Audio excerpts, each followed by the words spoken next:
While crime is down across New York City, residents of some neighborhoods still fear gunfire and gangs. One of those neighborhoods is Brownsville, Brooklyn, site of several new programs launched by the Center for Court Innovation to address violence and strengthen community responses. I'm Rob Wolf, Director of Communications at the Center for Court Innovation, and in this New Thinking podcast, the focus is on the Brownsville Anti-Violence Project, which was the subject of a press conference September 26, 2012, at which the director of the Bureau of Justice Assistance of the U.S. Department of Justice announced that the project would receive nearly $600,000 in funding, part of $11 million in grants distributed to 15 neighborhoods across the U.S. With the siren in the background reminding the audience what was at stake, the Bureau of Justice Assistance Director, Denise E, said that the grant was not about the federal government dictating priorities, but about empowering communities.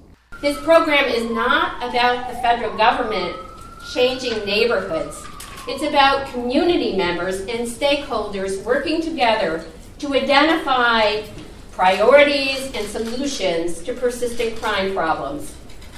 O'Donnell was joined at the podium in the Heritage Room of the Stone Avenue branch of the Brooklyn Public Library by a number of officials, including New York City Police Commissioner Ray Kelly, who said his department was always willing to test new ideas.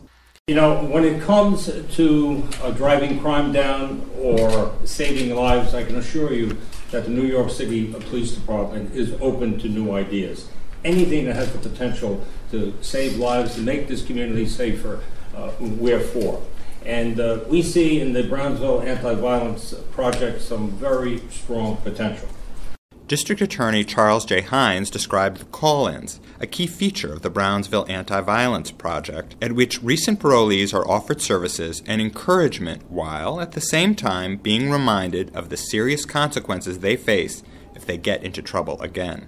The past 2 months, we have partnered with the Center for Court Innovation, United States Attorney Lynch, Commissioner Ray Kelly, and the NYPD, implementing an evidence-based gun violence reduction strategy, the Project Safe Neighborhoods call-in forums. These call-in forums send a clear message to those with violent pasts who are re-entering the Brownsville community after incarceration to desist from picking up guns, that gang life is a dead end, and that we stand ready to help anyone who wants to be on a productive path. The real-life importance of the grant was underscored by Mark Tanis, a community leader. With this grant in conjunction with BJA, we can have a coordinated effort to get guns off the street, stop the gun violence. By far, the large majority of our community want safe streets and a sense of peace where they all call home. Unfortunately, too many times that tranquility is shattered by senseless gun violence. The Brownsville Anti-Violence Project works closely with the community, according to James Brodick, director of the Brownsville Community Justice Center. We started to do community-wide surveying and focus groups. And time after time, we kind of hear common themes. Theme number one is the lack of opportunities for our young people. And we understand that it's very clear that we need to get our young people better education, job readiness, and actual jobs. But what we also hear is that there's real issues with gangs and guns.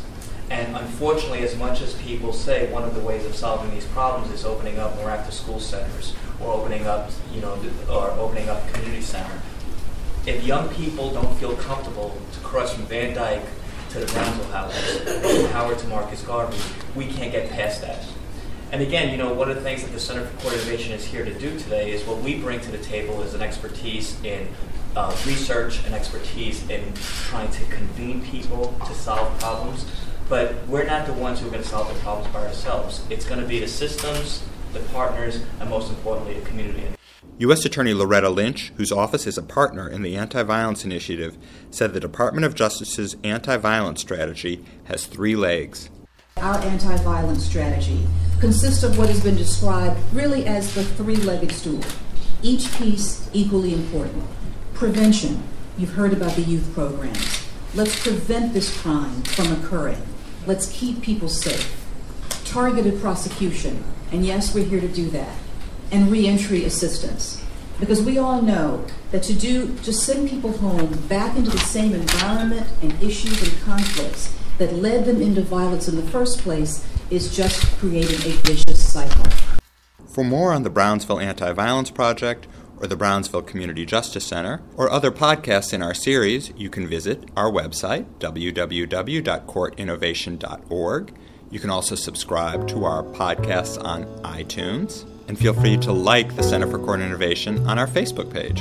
I'm Rob Wolf, Director of Communications at the Center for Court Innovation. Thanks for listening.